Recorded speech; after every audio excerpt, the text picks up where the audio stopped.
Nearly half of pastors say that there are gaps in their communication skills. Mm-hmm. Very interesting, because I think most pastors would call themselves pretty good communicators. Yes. So what do you read on that? I read that we are longing to be heard rather than hear. We need to read James 1:19 again.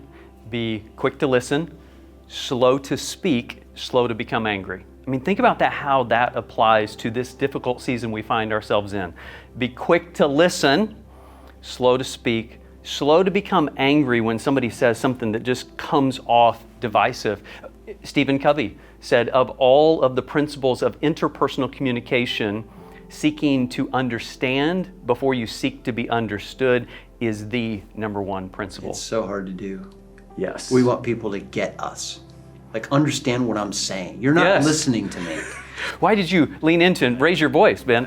I remember when, as a 26-year-old pastor, God taught me the slow to become angry part in listen for the truth even when delivered badly.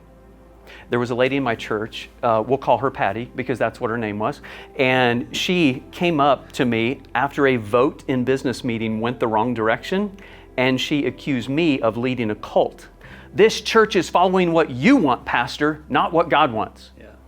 And I went to my office and hyperventilated. A little embarrassing to admit that in my humanity, I hyperventilated, never had before. But over time, God showed me, Michael, listen to the truth. Because in reality, there's a piece that Patty said that was true. Our people are actually following you. Don't you dare ever abuse that. Yeah. Recognize that responsibility. She was right. That's what leadership is. And yet it was delivered really poorly.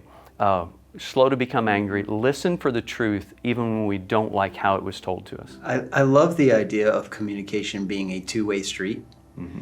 We often call someone a great communicator if they talk out loud well. Yes. But communication is connecting. It's receiving and giving. You know, we know this in marriage and for sure in family. You know, you can feel very disconnected from someone that's talking a lot. Yes.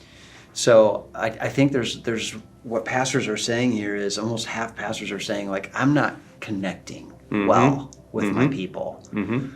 And that's something we should think more about.